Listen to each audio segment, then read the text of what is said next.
É óbvio que tem ciência envolvida, mas a ideia principal é que nós possamos surfar pelas ondas aí do cuidado paliativo, tá? Bom, para quem não me conhece, meu nome é Rogério Abbe, né? Sou fisioterapeuta da divisão de fisioterapia do Hospital das Clínicas da Faculdade de Medicina da USP. Tenho a minha formação pelo Instituto Paliar, em São Paulo, de cuidados paliativos. Também fiz uma especialização no Hospital de Base de São José do Rio Preto em fisioterapia hospitalar geral. Que mais? Sou consultor da Associação Sênior de Apoio à Saúde de São Paulo, na modalidade cuidados continuados e cuidados paliativos. Que mais?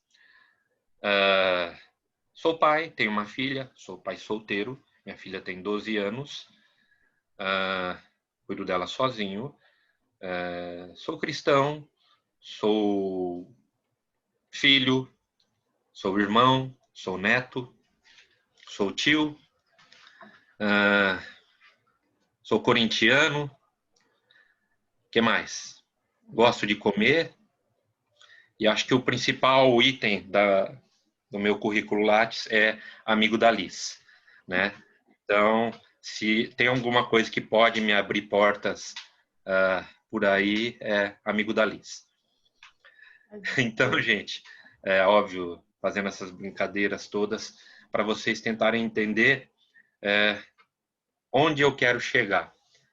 Quando a Liz me chamou aqui para falar sobre reabilitação paliativa, é óbvio que ela sempre puxa a sardinha mais para fono, eu sempre puxo a sardinha mais para físio. Mas quando ela me chamou para falar de reabilitação paliativa para um público diverso, é óbvio que eu vou adaptar os meus conhecimentos de fisioterapeuta para a reabilitação, mas trazendo todos os profissionais da saúde para essa reabilitação. Tranquilo, pessoal? Então eu vou tentar compartilhar com vocês uma apresentação aqui. Aguarde um instantinho.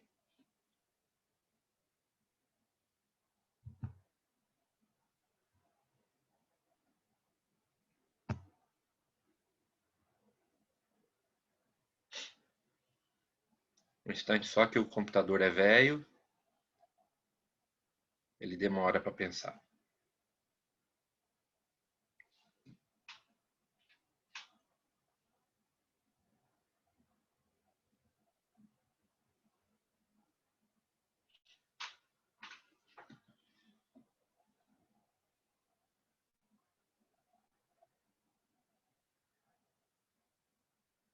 Tá aparecendo? Tá? Ótimo. Então, posto que o assunto é reabilitação paliativa, eu não posso fugir da ideia de tentar conceituar o que seria reabilitação e o que seria reabilitação nos cuidados paliativos. E quando a gente pensa em reabilitação paliativa, fica complicado, né? Porque reabilitação sempre, para nós que somos da REAB mesmo, tanto eu quanto a Liz, a gente pensa normalmente se pensa em reabilitar para ou voltar numa condição boa ou recuperar a ponto da pessoa ficar melhor do que ela era antes de internar. Mas a gente tem que entender algumas questões aqui. Vamos tentar entender, vou tentar discorrer acerca, tá? Lembrando que esse ano o tema do cuidado paliativo é My Care, My Comfort, né? Meu cuidado, meu conforto. Para quem não sabe, o Dia Mundial dos Cuidados Paliativos é comemorado no segundo sábado de outubro. Esse ano caiu no dia 10 de outubro. Então, nós estamos com esse tema para o cuidado paliativo durante um ano. Meu cuidado, meu conforto. E a grande pergunta que vem é possível pensar em reabilitação em cuidados paliativos? Né?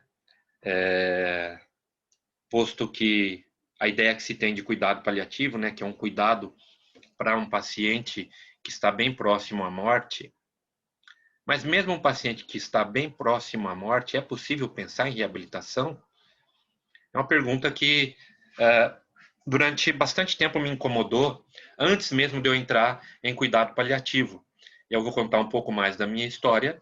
Eu trabalhava num hospital, que atualmente está fechado, que ele foi derrubado para construir um outro hospital. E eu trabalhava numa enfermaria de pacientes com cardiopatias graves.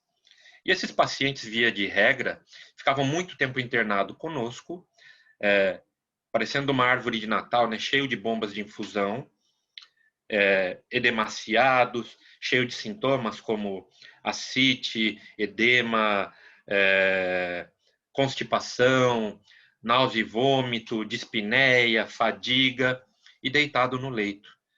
E eu queria, mesmo sem ter o conhecimento prévio de cuidado paliativo propriamente dito, que esse paciente minimamente tivesse algum conforto. Então eu tentava sentá-lo à beira-leito, mobilizá-lo, e na época eu levava muita chamada de atenção dos médicos assistentes da cardiologia, que eles diziam que eu era louco, porque eu poderia matar o paciente. Isso me incomodava, eu perguntava para eles, tá, mas o que vai acontecer com esse paciente se eu deixar ele deitado? Né? E eles não me respondiam porque eles sabiam que o paciente ia acabar morrendo de qualquer forma, né? E aí surgiu a enfermaria de cuidados paliativos lá nesse hospital. Eu comecei a passar por lá, ver qual era. Aí, em algum momento, me chamavam para fazer uma intervenção, outro falei, puxa vida, é isso que eu preciso fazer. E aí eu fiz a minha formação em cuidados paliativos. Mas eu continuava na enfermaria de paciente cardíaco. Isso foi me incomodando cada vez mais. Mas assim, cada um entende de uma forma. Eu acredito que foi Deus que me colocou onde eu estou. Outros podem dizer que é simplesmente o universo se movimentando. Enfim, mas de alguma forma aconteceu do hospital fechar para derrubar e construir um novo. E no remanejamento dos funcionários, eu acabei indo para a enfermaria de cuidados paliativos mesmo. E aí foi onde eu pude trabalhar muito. E aí eu gostei tanto e eu quero difundir esses conhecimentos. Eu quero que mais pessoas tenham acesso a isso. E que bom que tem pessoas como a Liz para fazer essa forma gratuita de as melhores informações chegarem para as pessoas. Então é isso. Vamos pensar em reabilitação e cuidados paliativos. Mas para isso a gente precisa entender que as atividades de vida diária de qualquer pessoa vão ficar muito prejudicadas, e isso vai trazer muito transtorno para a pessoa, diante de um declínio funcional importante decorrente de uma doença que é grave, está avançada e está progredindo muito rápido. Então, o declínio funcional ele vai acompanhar a trajetória da maioria das doenças que ameaçam a vida. Isso talvez todos vocês já tenham experiência, ou mesmo quem não tem já pode imaginar que uma doença que ameaça a vida vai apresentar sempre um declínio funcional importante desse doente. E tem algumas coisas que vão colaborar para que esse declínio funcional se torne mais importante, tipo a patologia em questão e a progressão dela, a idade do paciente. Então, se nós formos pensar que hoje em dia nós temos uma população mais envelhecida e que a tendência é envelhecer mais, apesar de que alguns estudos demonstram que pela primeira vez na história da humanidade nós estamos correndo sérios riscos de reduzir a expectativa de vida decorrente de outros problemas como ansiedade, depressão, obesidade, enfim. Mas, de qualquer forma, nós estamos envelhecendo cada vez mais. O número de centenários está aumentando mesmo no Brasil. E com isso, os pacientes, obviamente, vão ter mais comorbidades, sabe? Outras doenças associadas, e isso vai trazendo mais e mais sofrimento, mais declínio. Vai depender da terapêutica utilizada. Eu utilizo como exemplo a minha própria mãe, que ela está sequelada de um AVC hemorrágico já há 5 anos e meio, e cada coisinha que vai aparecendo, o médico prescreve um novo medicamento, e daí eles não se preocupam com as interações desses medicamentos, e ela começa a apresentar outros sintomas. Então, dependendo da terapêutica que está se utilizando para tratamento da doença, vejam bem, não estão pensando no cuidado do doente, tratamento da doença, isso pode declinar mais a função do paciente. Depende da condição física do paciente. A minha mãe, no caso, é muito emagrecida, ela é plégica, ela não tem um movimento do lado esquerdo do corpo e não recuperou de forma alguma. Vai do emocional do paciente. Então, o quanto de impacto tem uma carga emocional decorrente do declínio funcional desse paciente, né? A questão social, qual o impacto que o adoecimento dessa pessoa trouxe para a família? Impacto financeiro, impacto mesmo nas atividades sociais da própria família. E a questão espiritual, que tem a ver com a questão existencial. Poxa vida, por que eu continuo miseravelmente existindo? E aí entram as questões de eutanásia, suicídio assistido, né? E existe também a questão espiritual do Deus esqueceu de mim, ou por que Deus, eu que sempre fui tão bom trabalhador, estou nessa condição, e aquele vagabundo que rouba, que usa droga, como se isso fosse parâmetro para que um tenha uma condição de saúde melhor ou pior. E pensando na palavra reabilitação em si, o que essa palavra quer dizer?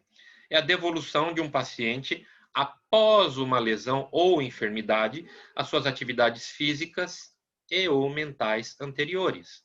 Então, quando nós pensamos num paciente, e aqui nós estamos falando de paciente sob cuidados paliativos com uma doença ameaçadora de vida. O que pode levar ele a uma internação? Que tipo de lesão? Uma queda? Que tipo de enfermidade, ou seja, que tipo de complicação? Uma infecção? Então, a gente vai devolver as atividades físicas ou mentais anteriores ao quê? A doença? Cuidado paliativo, eu trouxe esse conceitozinho bem simplesinho aqui, tá? São um conjunto de cuidados que visam melhorar a qualidade de vida de uma pessoa doente e dos seus familiares, aliviando e prevenindo o sofrimento diante de uma doença que pode pôr fim à sua vida. Essa não é a definição da OMS, mas é uma definição que abrange bem o que eu quero trazer para vocês. Então, vamos lá.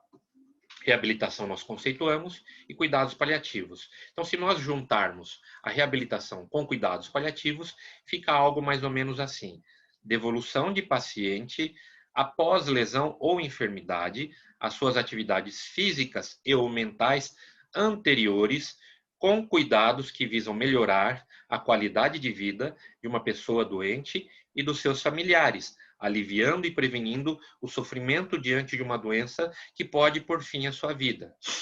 Perfeito. Conceituamos? Conceituamos. Porém, tem alguns detalhes. Devolução de paciente após lesão ou enfermidade, que é crônica e fora das possibilidades de cura. Essa enfermidade, nós não estamos falando em um tratamento curativo. Nós estamos falando em um tratamento de acolhimento, de cuidado, de atenção ao doente e não de atenção à doença. Então, as suas atividades físicas já é por aí afora. Mas também tem a questão da devolução de paciente após lesão ou enfermidade, as suas atividades físicas e ou mentais anteriores ao quê? À internação. Não anteriores àquilo que levou ele a essa condição. Levando-se em conta a causa dessa internação, conforme eu já disse antes.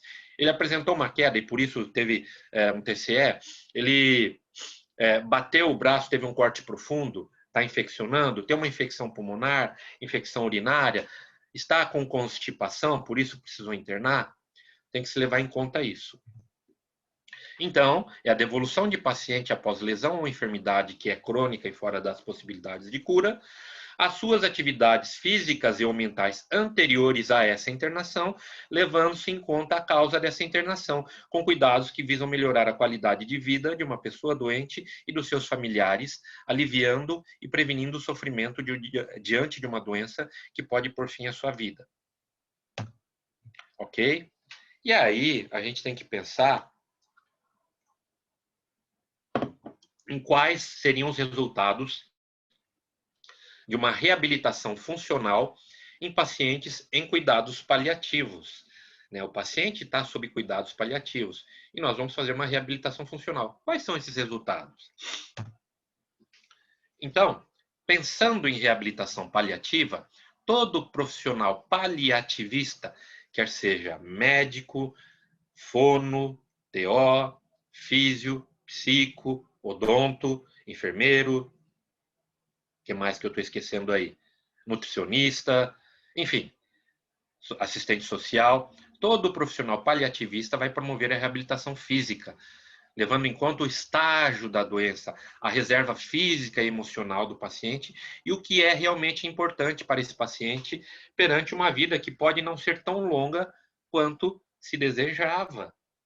Então pensem bem se reabilitação paliativa não engloba todas as profissões. Eu puxo a sardinha para a fisioterapia, que nós fisioterapeutas trabalhamos diretamente com a parte física, da movimentação, de tentar levantar, de tentar sentar, tentar fazer mudança de decúbito, enfim. Mas vamos pensar, tem também, por exemplo, a fono. O quanto a fono pode ajudar, por exemplo, na própria fala, na própria questão de como esse paciente vai conseguir se alimentar adequadamente com o menor risco. Quando nós pensamos, por exemplo, no assistente social, o quanto esse assistente social pode ajudar resolvendo outras questões que tiram o foco do paciente para que ele possa entender melhor o atual momento dele e de que forma ele pode se preservar ou até ajudar mais.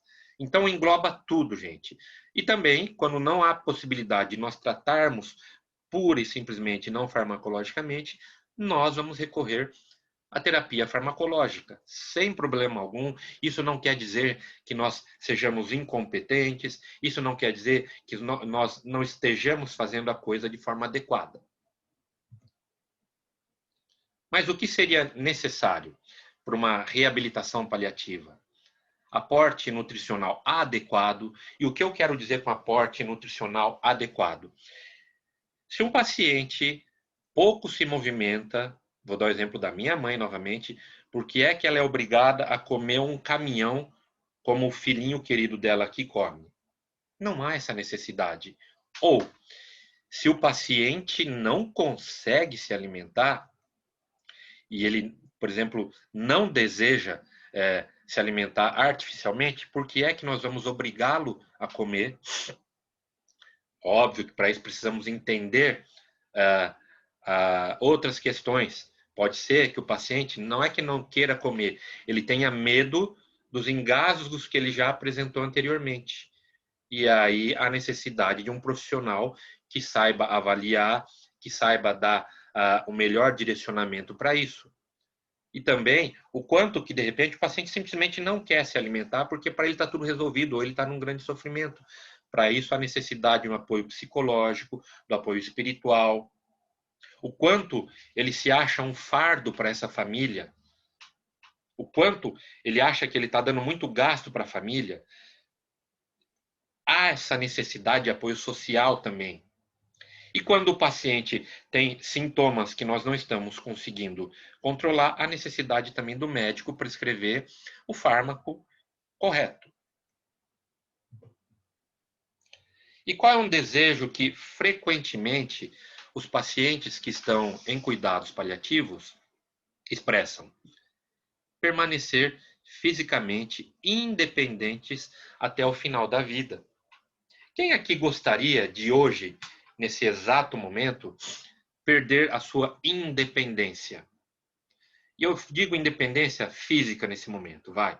Então, todos nós estamos nos locomovendo, estamos controlando os nossos aparelhos para participar dessa apresentação.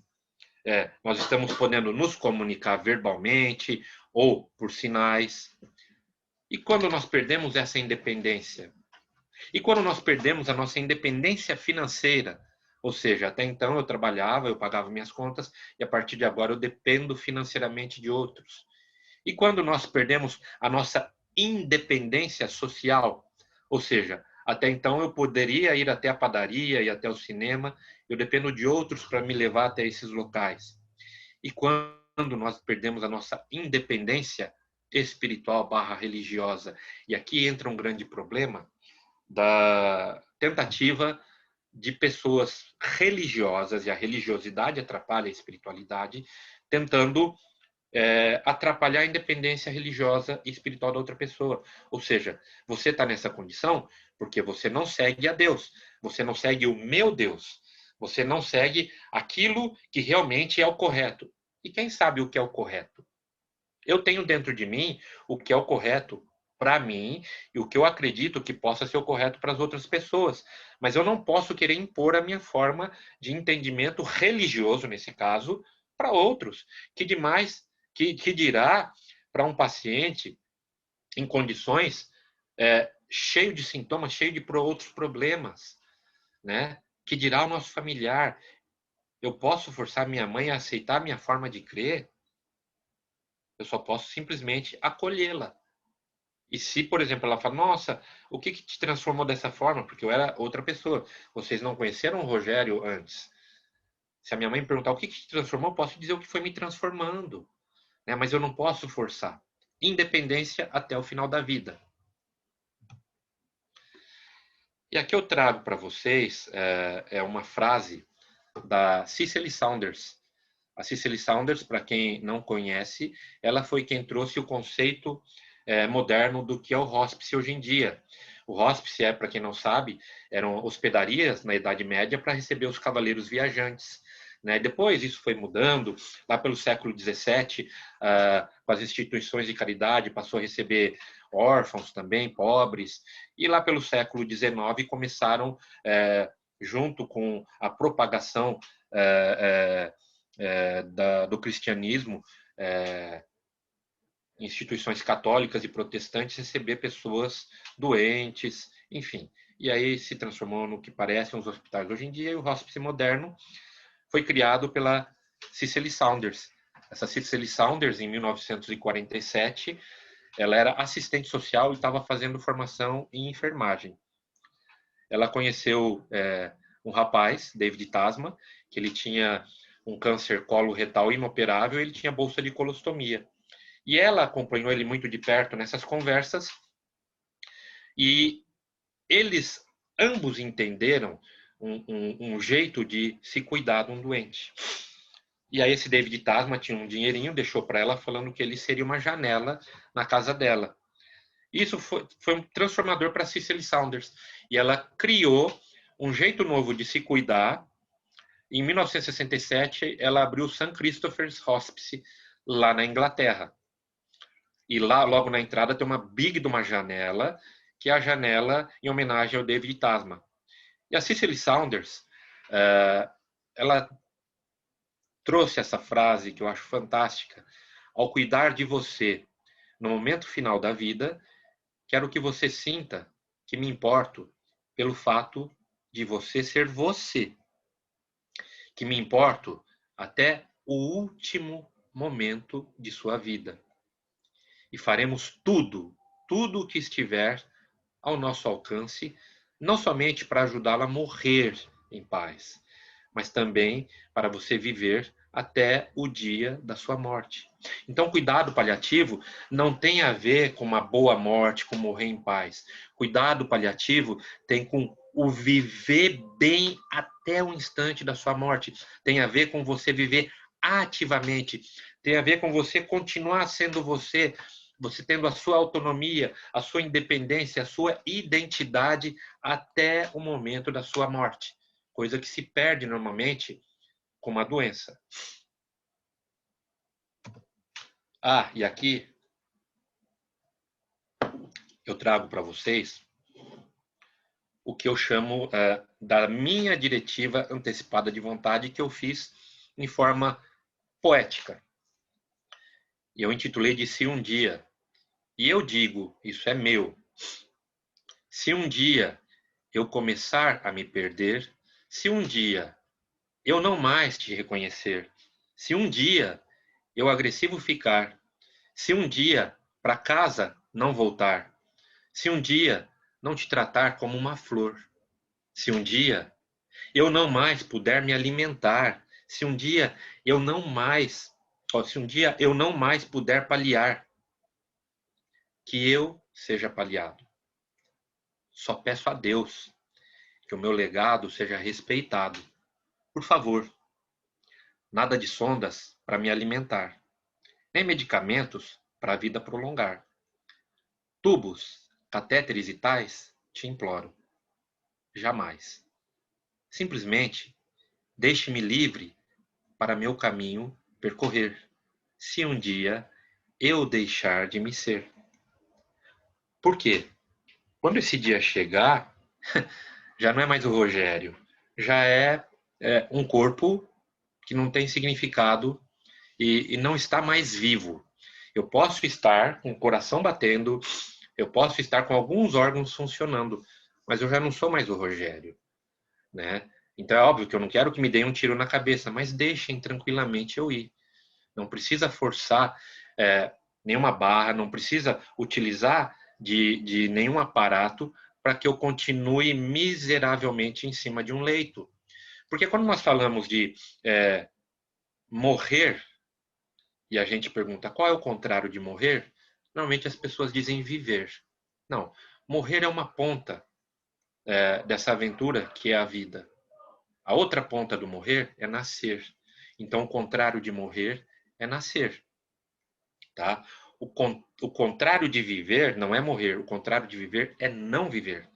E quando eu estiver em cima de um leito, não sendo mais eu não estou vivendo. Ok?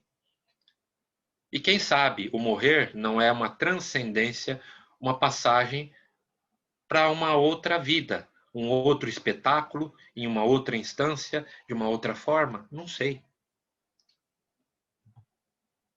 E aqui, saindo desse momento tão reflexivo, tão filosófico, vamos trazer para a coisa mais objetiva da coisa aqui mesmo. Objetivos da reabilitação paliativa. Executar as tarefas da vida diária. Olha só. Todo mundo aqui que está assistindo essa apresentação dormiu, acordou, é óbvio, quem não estava de plantão acordado a noite toda. Fez suas necessidades fisiológicas, se cuidou, escovou o dentinho, tomou seu café, enfim, e está fazendo suas coisinhas.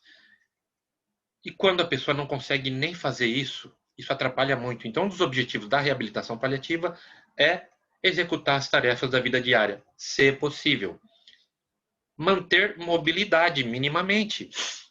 Então, que esse paciente consiga se deslocar de um local para o outro, que seja de cadeira de rodas, mas que ele consiga se transferir da cama para a cadeira de roda, da cadeira de roda para uma poltrona, da poltrona para a cadeira de roda, enfim, mobilidade. E ampliação dos cuidados para além da dimensão física. Lembrem que eu estou falando de reabilitação e que isso inclui todas as profissões? Além da dimensão física, por exemplo, alterações benéficas na dinâmica familiar, né? Então, quantas famílias não estão arrebentadas por conta da doença de um ente querido? E quando nós conseguimos abordar, quando nós conseguimos trazer luz para essas trevas, a dinâmica familiar melhora, por meio da redução de carga sobre cuidadores e as próprias famílias. Melhorar a qualidade de vida dos pacientes. Vocês imaginem que um paciente, que até então, isso eu dou exemplo de um paciente que nós tivemos na enfermaria, ele passou 60 dias deitado num leito de UTI, deitado, sem nem sentar. E chegou para a gente na enfermaria no dia do aniversário dele de 31 anos de idade. A cena que nós tínhamos era um rapaz com abdômen ascítico, com 2 bombas de infusão, com os olhos arregalados, assustado. Nós fomos abordando ele tinha edemas, e aos poucos nós fomos pensando de que forma poderíamos reabilitá-lo.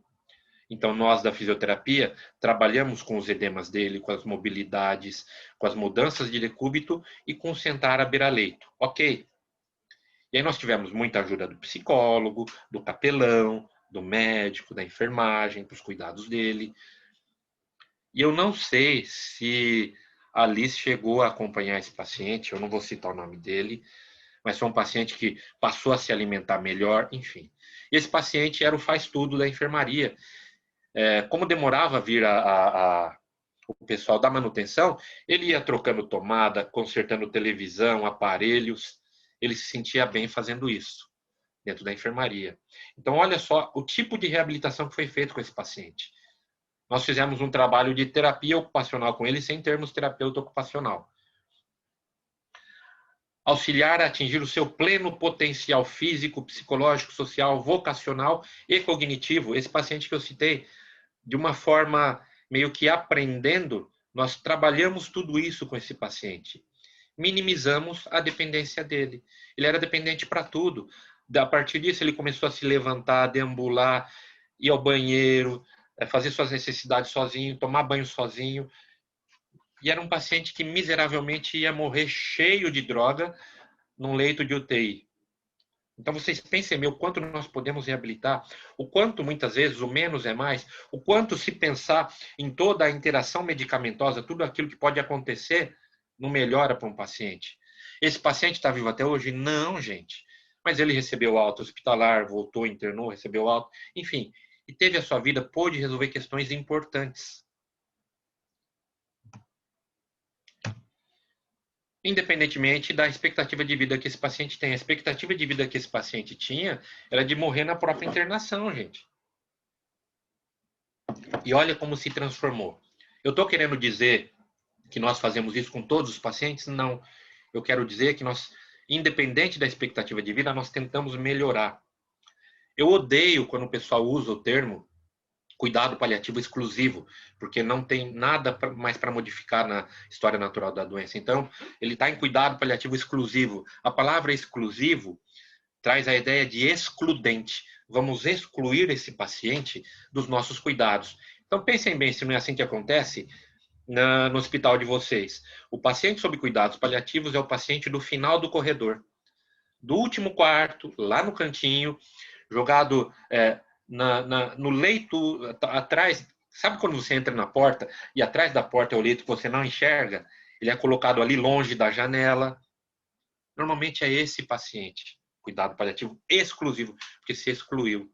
Se nós pensarmos que cuidado paliativo, paliar vem do pallium, que é o manto que cobria os cavaleiros das tempestades, que protegia, nós temos que proteger esse paciente. Cuidado paliativo. Ele tem que estar próximo da gente para nós observarmos todos os sintomas. Cuidado paliativo, eu costumo dizer que é uma especialidade que tem muita urgência. Por quê? Quando surge um sintoma importante, de espinéia que seja, se não tiver o físio ali de imediato para resolver, vai entrar com medicamento. E não é isso que nós queremos. E os gestores têm dificuldade em entender isso, que o cuidado paliativo é uma especialidade de urgência, sim. Nós temos urgência em resolver os sintomas. Então, há necessidade de se mudar toda uma mentalidade, né? E quando a reabilitação física, no caso, não for mais uma possibilidade, e aqui eu não estou falando daquilo tudo, do emocional, do físico, quando isso não for mais uma possibilidade, há a possibilidade de se reabilitar relacionamentos entre familiares, com amigos.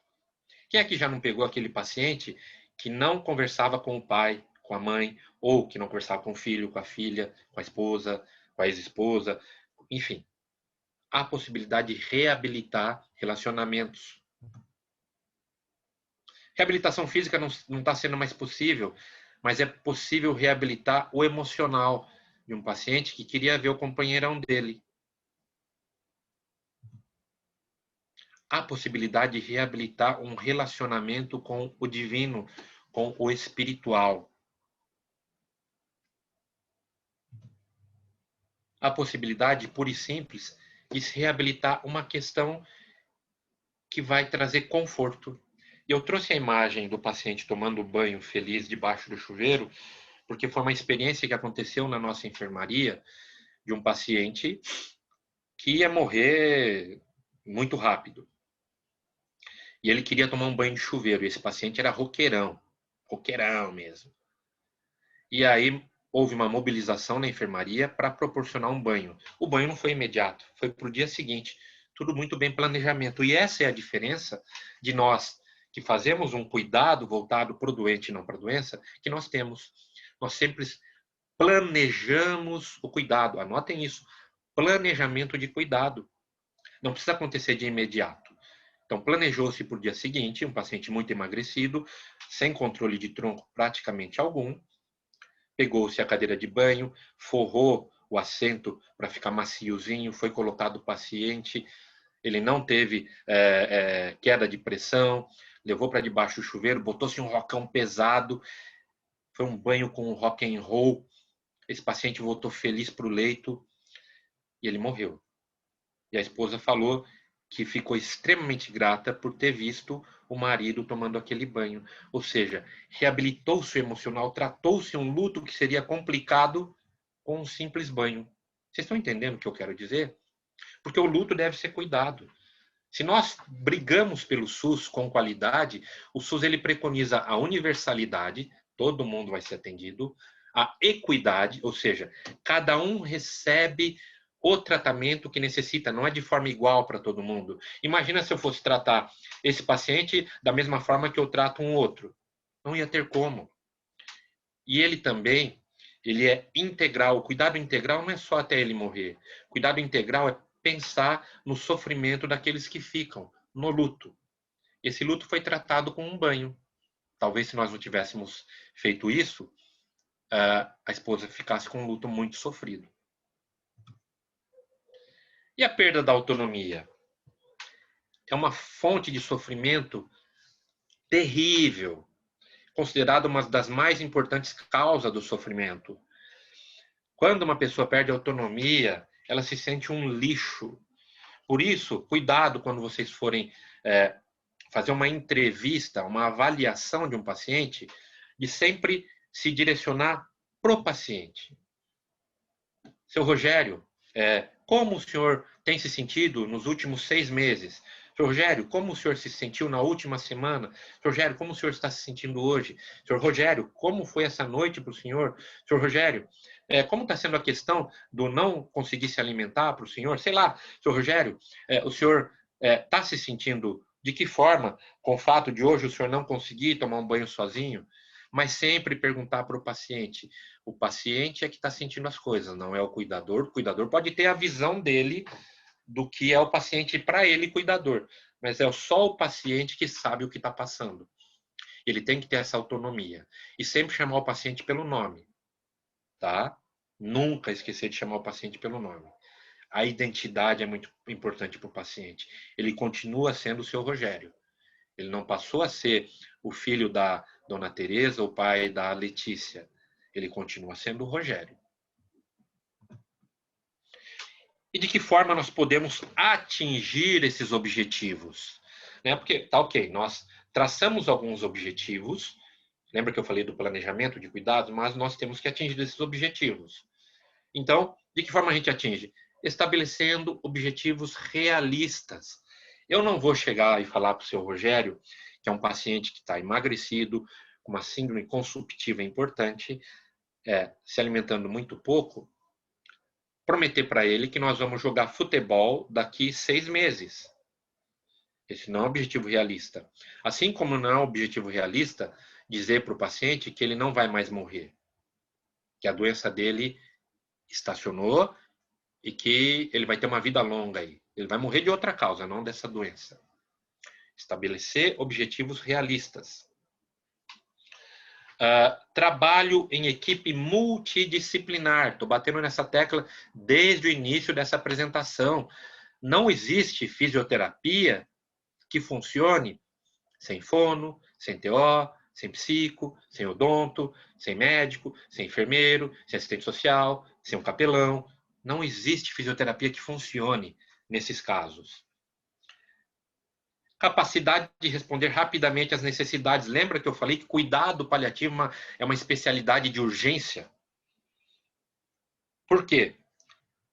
Quando nós fechamos um acordo com o paciente de que nós vamos estar junto dele, lembra que eu falei da Cecily Saunders?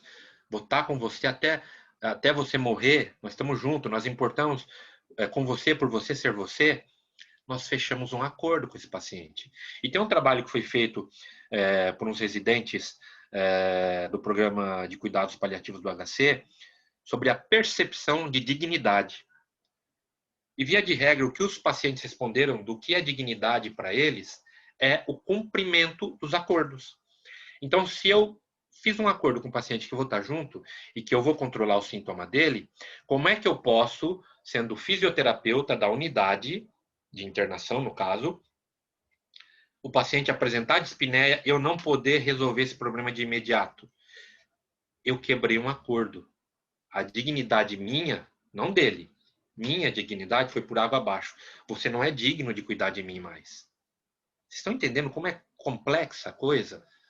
Não é cuidado paliativo exclusivo, excludente, paciente do fim do corredor, jogado na cama atrás da porta. É complexo, gente. Não é fácil, mas também é algo muito necessário.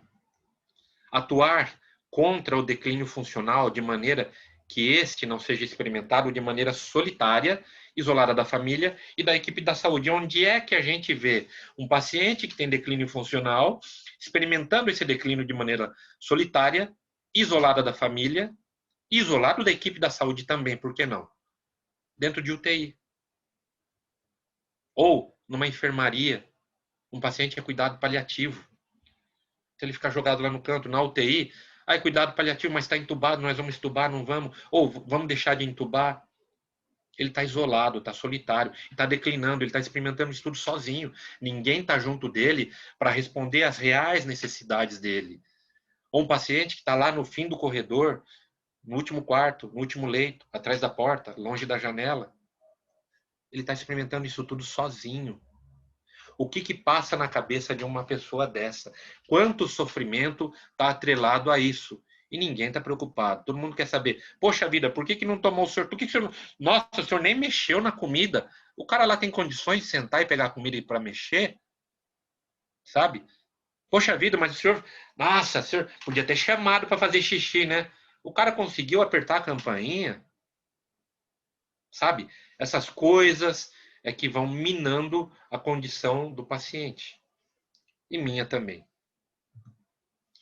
E quais são os benefícios da reabilitação funcional em cuidados paliativos? Você vai diminuir sintomas como dor, dispneia e fadiga. Isso pensando no físico.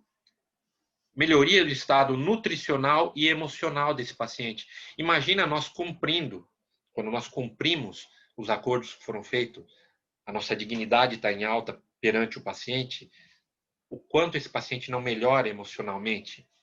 Fortalecimento muscular e aumento da amplitude de movimentos, do equilíbrio e sensação de controle sobre o corpo. Imagina você, de repente, já não ter a sua independência. Além de não ter independência, você não controla você mesmo. Então, eu não consigo trazer uma colher na minha boca. Eu não consigo beber um copo d'água sem tomar um banho. Então, quando nós conseguimos reabilitar esse paciente, tudo vai melhorar. Melhora a qualidade de vida para os pacientes, enfim, para os familiares e para a própria equipe, que também a equipe sofre muito, gente. Mas quais são os problemas para que nós consigamos fazer uma abordagem dessa? Existe muita falta de coordenação entre a equipe de saúde. O que eu quero dizer de falta de coordenação entre a equipe de saúde? Vamos pensar num mundo pequeno? Então, dentro de uma unidade hospitalar, todo mundo fala a mesma língua? Todo mundo entende que o paciente está nesse momento da doença? Todo mundo entende que o sofrimento do paciente é esse?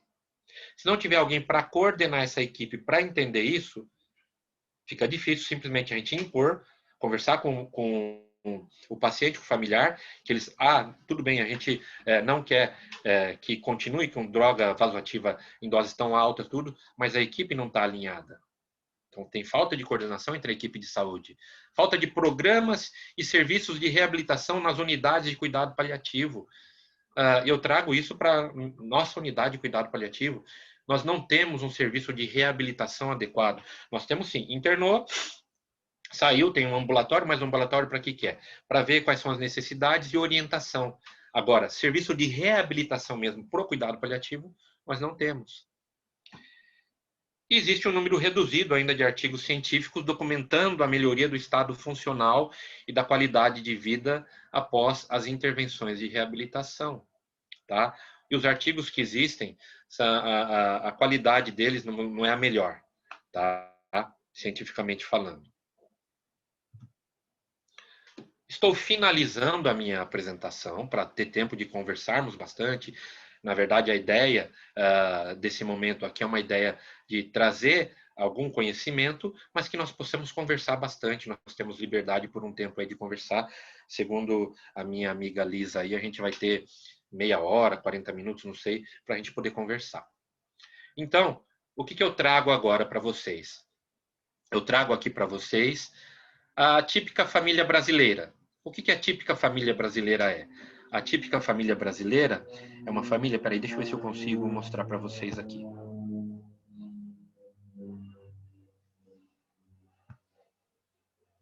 A típica família brasileira é assim. Temos o papai coelho, casado com uma mamãe gata, que tem um filho gato, uma filha coelha e adotam um filhinho peixe.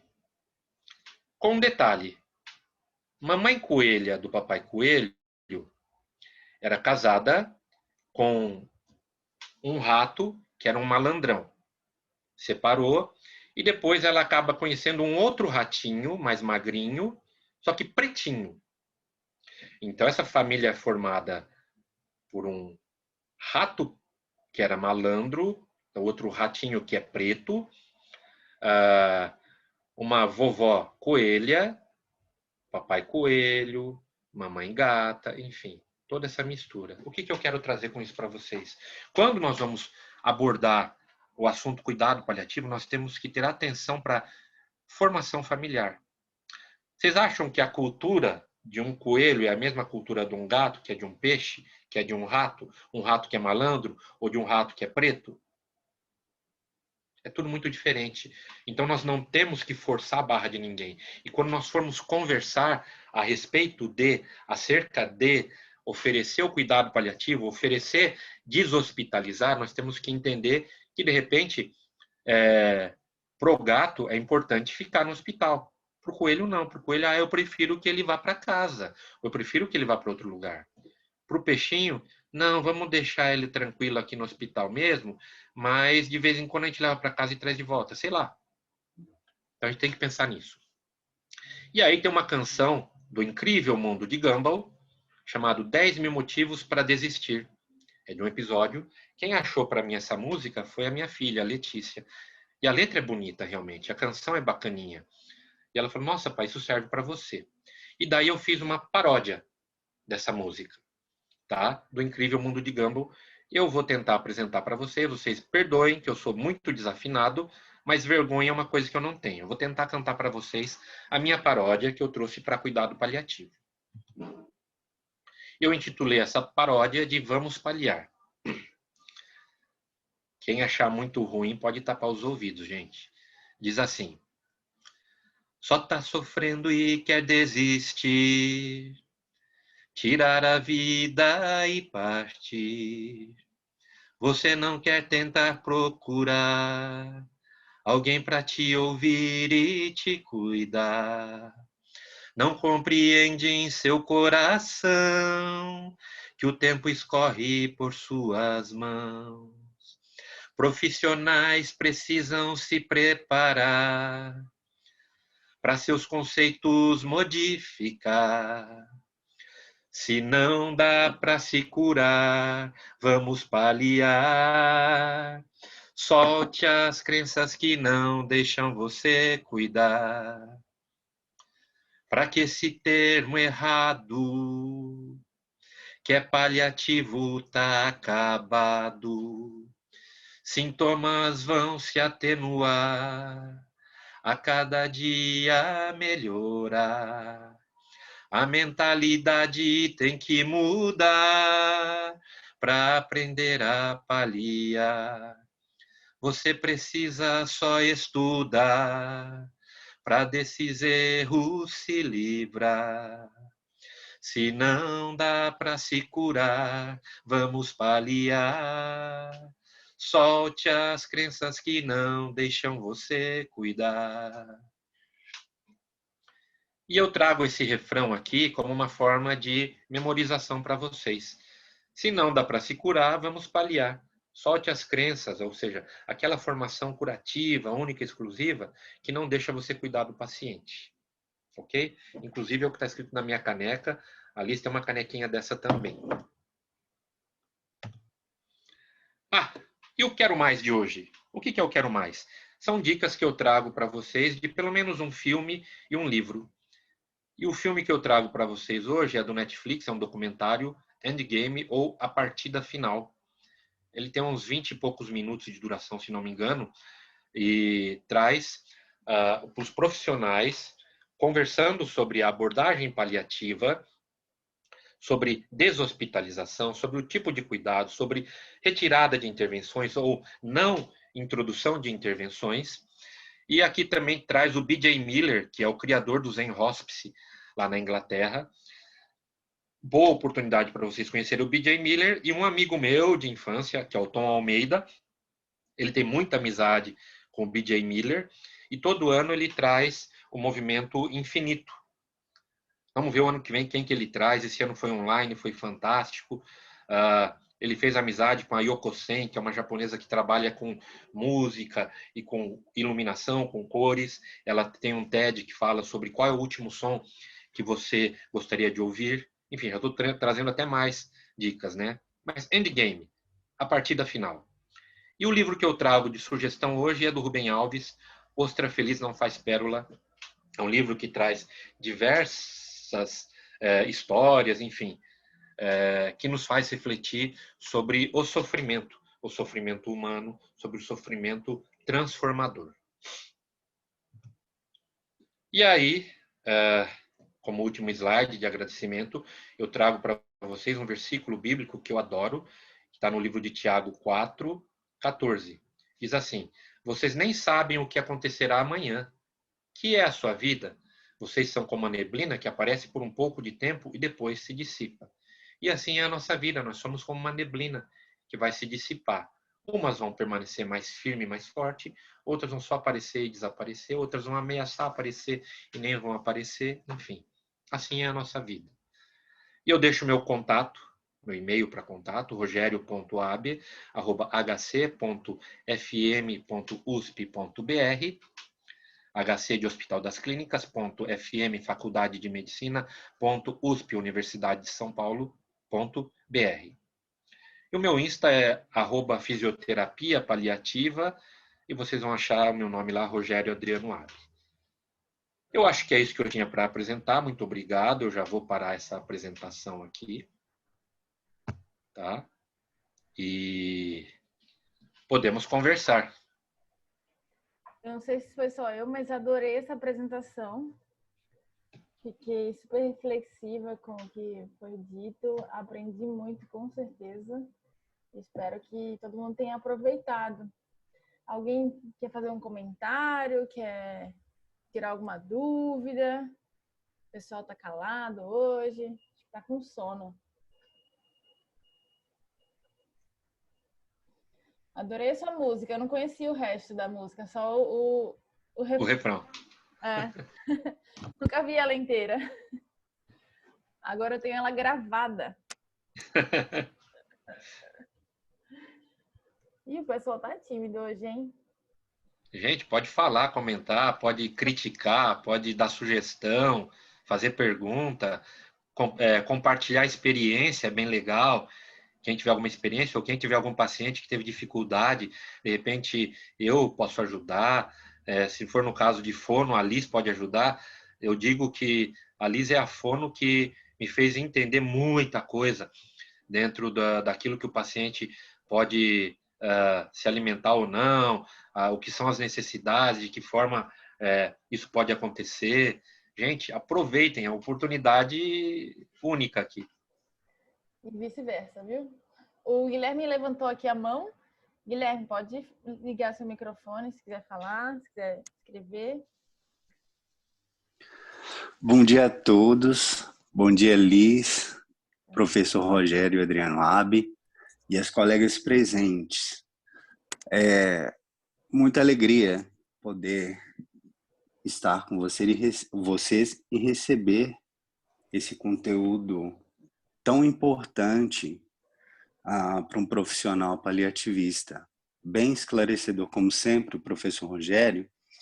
E eu tenho só uma questão pois eu trabalho em atendimento domiciliar e esses termos de reabilitação sempre são constantes em meus atendimentos.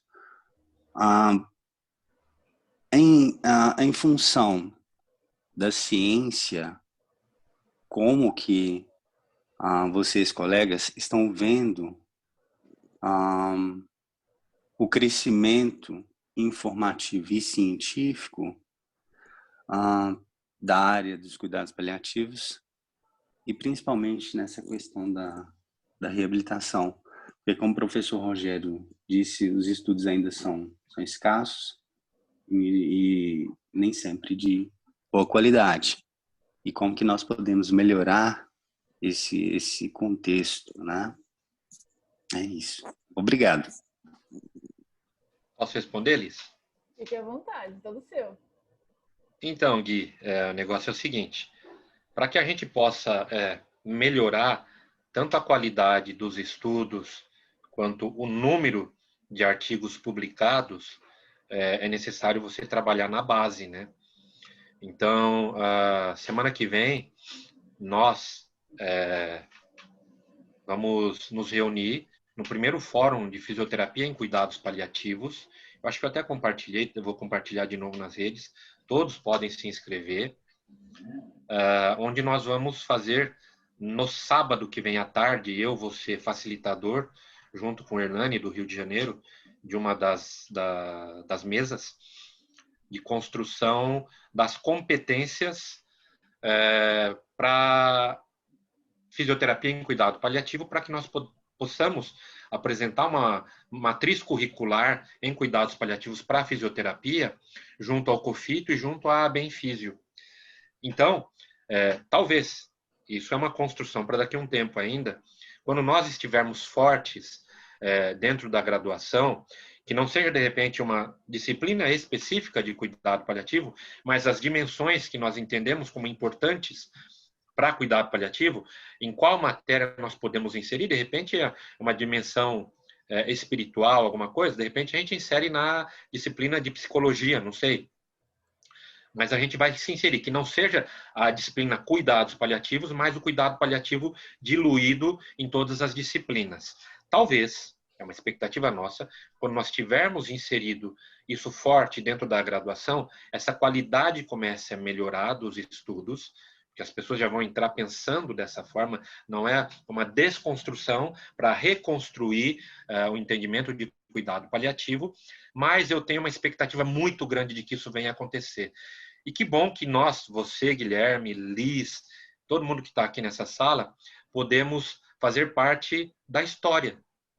É fazer parte da história. O cuidado paliativo está sendo construído. Então pensem vocês que cada um aqui está fazendo parte de uma história de transformação. Ontem eu estava assistindo uma palestra de inteligência emocional e é isso. O que é propósito? Propósito é você ter alguma coisa que vai transformar e transformar outras vidas, transformar cuidado, sabe? Então é isso, nós fazemos parte de uma transformação. Eu acho que é um momento, assim, ímpar nas nossas vidas e que bom que nós estamos fazendo parte disso. Espero ter respondido, Gui. Liz, quer comentar alguma coisa a mais? Quero, eu acho que é certíssimo. Quanto antes a gente apropriar, né, os nossos profissionais, os nossos colegas, de que é possível e de que a gente não precisa, vamos dizer assim, de grandes coisas para poder aprender cuidado paliativo. A gente precisa de alguém que queira ensinar e alguém que queira aprender, né? Acho que a partir daí a gente consegue engatinhar, né, nesse processo. E já estamos engatinhando, mas cada vez mais levantando as perninhas, né? Dentro da fonoaudiologia, por exemplo, recentemente, acho que tem uns 3 meses, que foi criado o Comitê de Fono dentro da ANCP, da Associação Nacional de Cuidados Paliativos. Então, a gente ainda está um pouquinho, né, mais atrás, mas estamos lutando exatamente para isso, né, para que a gente consiga espalhar mais informação. Então, acho que quanto mais houver gente que queira ouvir sobre o assunto, mesmo que não sejam pessoas acadêmicas, né, que estão ali para fazer trabalhos, etc., quanto mais a informação vai se dissipando, se espalhando, melhor e mais possível é de a gente conseguir fazer trabalho. Porque, além de tudo, como a gente tem pouca prática, vamos dizer assim, poucas pessoas praticando, fica mais difícil de a gente ter artigos com um grande número de pacientes, com um grande número de profissionais, né? Porque ainda é pouco aplicado. Então, acho que precisa crescer essa rede para que a gente também consiga ter artigos mais consistentes, né? Com resultados mais consistentes. Acho que é isso.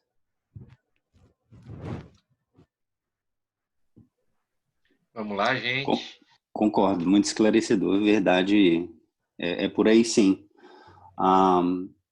Apesar de possuirmos grandes centros de pós-graduação, mas desde a base, na graduação, a academia é importante também nesse cuidado. Eu creio que, acho que a medicina já está com projetos assim, de ter uma disciplina na grade curricular do curso, que possa servir de exemplo para nós das outras áreas da saúde também.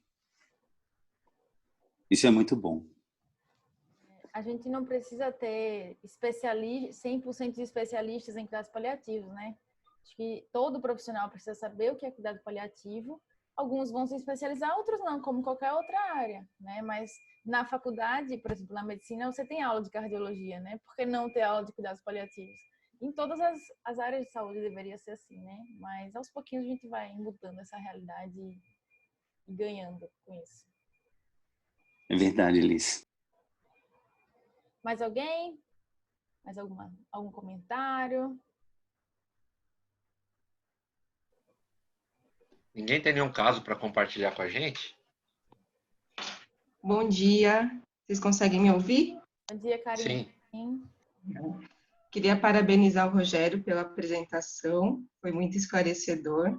Eu sou fisioterapeuta também e estou finalizando a especialização pelo Instituto Paliar também. E uma das minhas grandes angústias, né, durante a minha prática como fisioterapeuta era realmente o reconhecimento nosso frente à reabilitação em cuidado paliativo, sobretudo naqueles pacientes com doença neurodegenerativa e não só oncológico, né? Porque lá atrás a primeira definição veio, né? Cuidado paliativo veio, né? Principalmente como pilar do paciente com câncer. Então ainda a nossa profissão enxerga, né, alguns enxergam como principalmente a nossa função como o cuidado paliativo como assistência preferencialmente do paciente oncológico, mas isso vem mudando. E aí, na minha prática, ainda quando eu atuava no atendimento domiciliar, era uma dúvida gigantesca da equipe quando vinha uma avaliação para fisioterapia no paciente em cuidado paliativo, de como, o que a gente vai fazer com esse paciente, né? E aí, como uma estratégia, a gente traçou, na verdade, uma ferramenta, não como protocolo, mas como forma de nortear mesmo a questão de funcionalidade desses pacientes, a partir do PPS, que é uma ferramenta bem utilizada e conhecida, validada aqui no Brasil. Aí eu queria saber a opinião de vocês, que têm essa prática, se vocês acham que o PPS tende a nortear, às vezes, melhor a equipe como um todo, não só a fisioterapeuta, como as demais profissões que compõem a equipe de reabilitação. Se o PPS, a gente conseguiria utilizar ele como uma ferramenta, assim, principal para nortear a questão de declínio funcional, né, sempre individualizando conforme a patologia, mas como um norteador mesmo, sabe? De traçar plano de cuidado. O que vocês pensam sobre isso? Obrigada. Posso falar, Liz? Beleza. Karina, obrigado pelo comentário, pela dúvida aí. O PPS ele vai ajudar bastante a nos nortear realmente frente ao declínio funcional, né? Posto que, conforme a doença avança, vai tendo uma pontuação menor e a gente vai entendendo que esse paciente vai se aproximando de uma terminalidade. Mas de que forma ele pode nortear? Ele pode nos mostrar que esse paciente ou vai tender a reabilitar alguma coisa ou vai se estabilizar. ele vai nos nortear dessa forma. É óbvio que a gente utilizando, por exemplo, do ESAS, onde a gente vai ter o controle dos sintomas, como náusea, como, enfim, como dor. Mas, se nós formos pensar, já que você trouxe a questão das doenças neurodegenerativas, e aí a gente pensa no cuidado domiciliar, lembra que a gente tem que pensar fora da questão hospitalocêntrica, né? Que a gente vai querer deshospitalizar esse paciente. Né? E eu chamo de deshospitalizar, eu não chamo nem de alta hospitalar, é deshospitalizar mesmo, porque nós vamos mandar ele com uma condição ruim para casa. Nós vamos deshospitalizar esse paciente. Então, talvez se a gente começar a utilizar também uma escala para avaliar o cuidador, que é a ZARIT, então a gente vai ver o sofrimento desse cuidador e de que forma, se a gente acompanhar junto a PPS com essa ZARIT, a gente vê o paciente teve uma piora. Isso piorou o cuidador? Não. Então, o cuidador está bem, ok. Começou a piorar o cuidador, a gente tem que estar muito atento. Ou houve uma melhora dessa funcionalidade. Isso alterou o cuidador? Não, está inalterado. Então, para o cuidador, mais ou menos que tanto faz. Ou a gente precisa mostrar o quanto teve de ganho. Então, o PPS é uma ferramenta excelente para nos nortear, para que nós possamos fazer um planejamento de cuidado, de reabilitação mais adequado, lembrando aquilo que você falou, sempre trazendo objetivos muito realistas, né? Dependendo da patologia, dependendo do momento da patologia e dependendo do entendimento de paciente, familiares e cuidadores. Então, a gente tem que por esse cuidado paliativo, a pessoa assiste uma palestra, por exemplo, assiste isso aqui e fala que sabe fazer cuidado paliativo, é uma tremenda mentira. Eu até hoje tenho que estudar demais, gente. Cada dia eu aprendo mais coisa.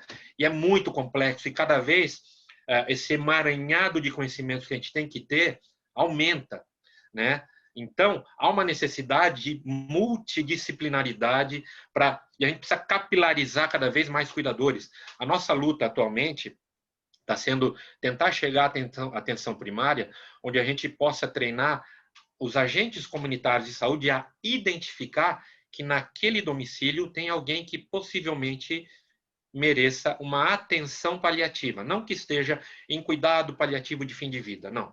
Mas uma atenção paliativa. Então, mas isso requer reconhecimento de trabalho, identificação de quais são os profissionais que estão melhor preparados para abordar dessa forma. Mas o PPS é fantástico. Obrigado pela sua pergunta. Liz? Imagina, obrigada pela resposta. E é interessante que a gente consegue utilizar, que nem você falou, nas duas pontas, né? Tanto hospitalar, no preparo desse paciente para deshospitalização, quanto lá no domicílio, que a gente entende que o cuidado que a família ou o principal cuidador vai ter com o paciente é bem complexo, né? A depender de como esse paciente vai estar chegando. Legal, obrigada. Perfeito. Não tenho nem nada a acrescentar. A única coisa que eu poderia falar é que também a gente pode utilizar escalas de qualidade de vida, né, para o próprio paciente, para que a gente consiga ir percebendo o evoluir. Muitas vezes o PPS cai, mas a qualidade de vida consegue se manter, né? Isso que a gente quer. Porque a gente sabe que o PPS vai cair em algum momento, mas a gente quer manter a qualidade de vida o melhor possível. Posso só comentar uma outra coisa, Liz? Eu estou orientando um TCC agora, de uma residente. Ela não é do cuidado paliativo, mas ela se interessa pelo cuidado paliativo. Ela fez um projetinho, mas tão bem desenhadinho, de percepção dos pacientes, dos profissionais sobre o cuidado paliativo, que traz também muito dos questionários de qualidade de vida. Quando terminar esse trabalhinho, vai trazer tanta resposta para a gente, Liz. Um trabalho de conclusão de curso de residência. Mas ela fez tão bem desenhado, que eu falei, meu Deus, isso aqui merece um mestrado, sabe? Fantástico. Quando tiver os resultados, você vai ver. Quem sabe uma publicação. Sim, sim, merece. E aí seria para o que o Guilherme falou. É. Exatamente, é por isso, né? E o incentivo parte dessas nuances, assim, eu acho que são importantíssimos para a área, né? E tem que ser aproveitados e estimulados a pós-graduação estricto sensu, sim. Sim, com certeza. Mais alguém?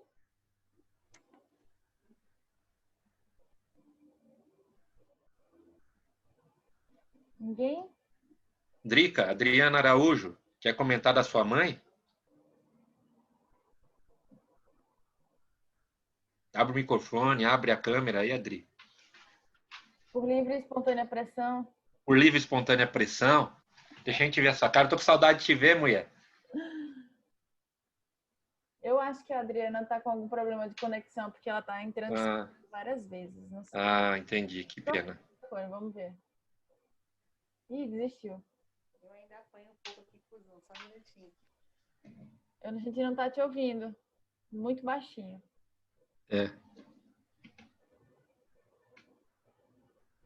Se quiser usar o chat também, pode ficar à vontade.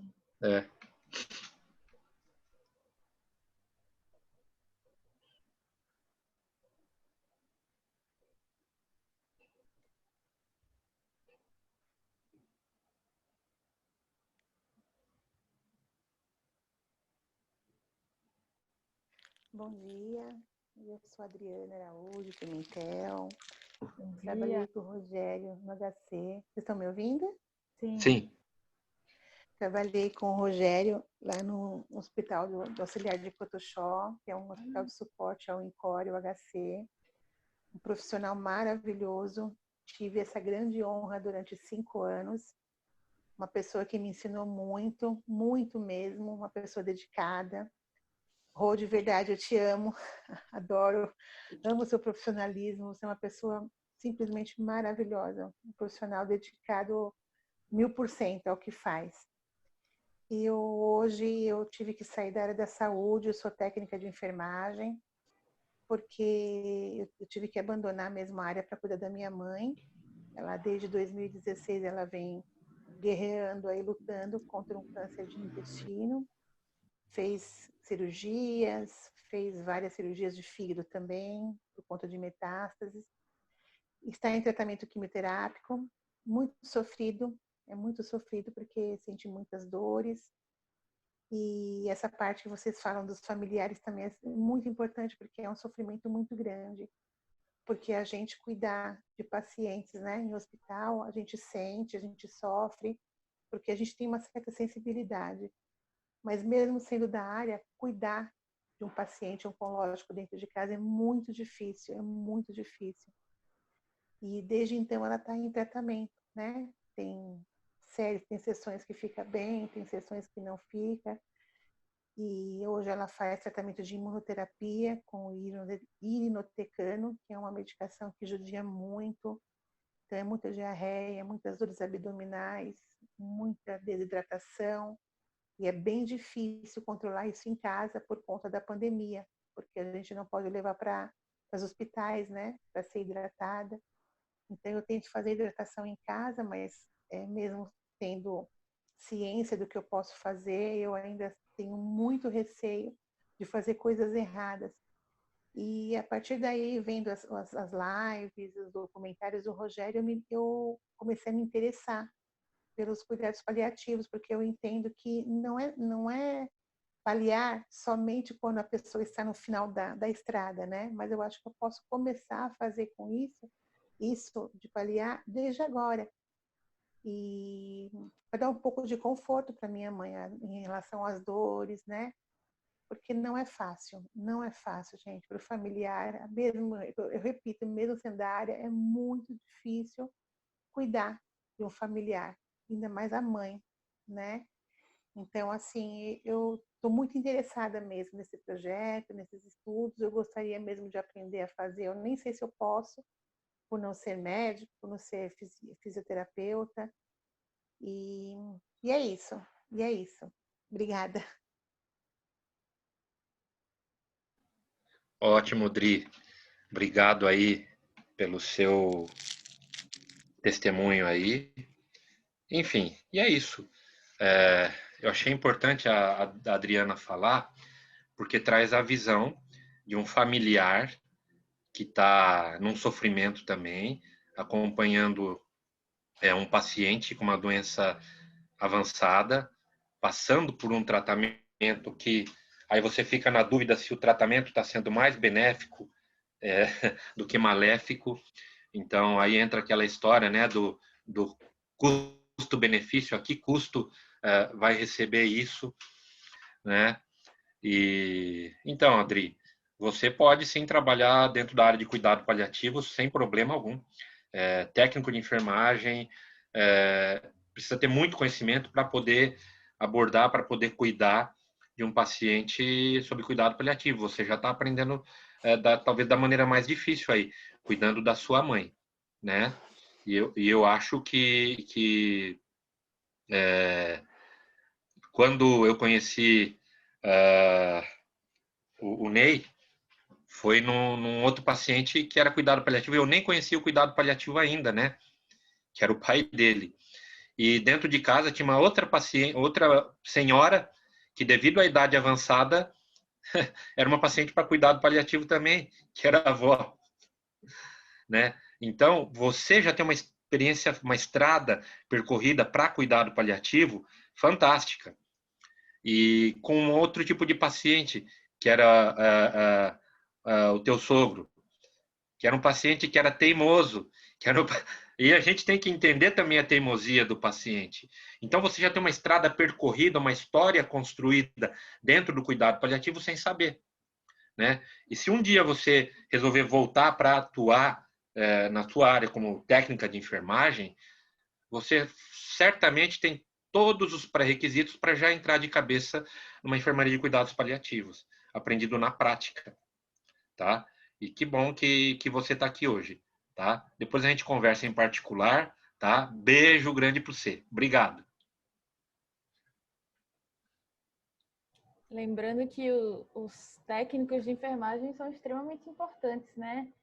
São eles que ficam ali, são vocês que ficam ali o maior tempo, né, com o paciente. Então, conseguem perceber as mudanças, conseguem fazer até mais vínculo, às vezes, com o paciente do que até a gente que às vezes, por exemplo, no meu caso, fono, às vezes a gente fica em várias enfermarias, em vários locais, e isso acaba impedindo que a gente faça um vínculo mais consolidado com o paciente. E vocês têm esse contato, né, mais direto, vocês precisam estar lá o tempo inteiro, entre e sai, dar banho, que são momentos, né, que são importantes para a pessoa e que são vocês que estão lá. Então, com certeza, vocês são muito necessários e bem-vindos, né, para paliativo, acho que em todas as áreas, mas para realmente fazer um bom cuidado.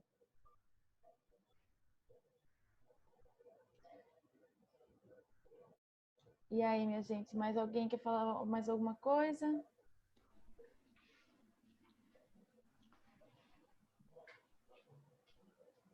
Eu acho que é isso, então. Beleza. Vamos encerrar? Posso só fazer uma consideraçãozinha final? Pode? Eu sempre gosto disso. Dentro disso tudo que a gente falou, gente, obviamente eu não sou detentor de todo o conhecimento ou do maior conhecimento, mas a ideia é a gente sempre difundir, divulgar o melhor cuidado para o paciente, para a família.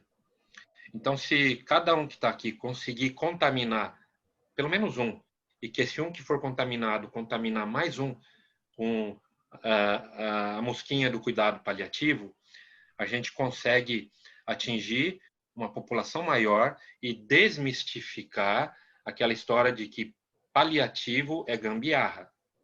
Paliativo, na verdade, é o cuidado, é onde a gente está cuidando realmente, tá? Então, vamos desmistificar isso. Perfeito? Obrigado, gente. Perfeito. Roger, muito obrigada pela sua disponibilidade, por estar aqui pelo sábado de manhã, falando sobre esse assunto maravilhoso. Obrigada pela palestra, pela aula, foi sensacional, sempre é, né? Você pode ouvir aí uma palestra do Rogério e ficar aqui, ó, viajando na sua própria cabeça. Então, eu quero agradecer demais, demais, demais pela sua participação. E vocês que estão aqui também, Karina, Jaqueline, Adriana, Guilherme, também muito obrigada pelo prestígio, por estarem aqui, né? Às vezes pós-plantão, pós-trabalho, a gente não sabe. Então, obrigada mesmo. Espero que vocês tenham aproveitado tanto quanto eu gostaria. Tenham um bom final de semana e já vou me anteceder Feliz Natal, né? Porque a gente já está quase no Natal. Ah, é. Feliz Natal. Muito obrigada. Obrigada mesmo pela palestra. Obrigada pelos ensinamentos. Isso é muito importante. Vocês têm, eu acho que vocês têm noção disso, mas não têm noção do tamanho do que vocês fazem por nós. Hoje eu digo como um familiar. Isso é muito, muito importante. Obrigada. Obrigada de coração. Gratidão. Então é isso, gente. Um beijo. Tchau, tchau. Tchau, tchau. Muito obrigado. Tchau, tchau. Tchau, tchau.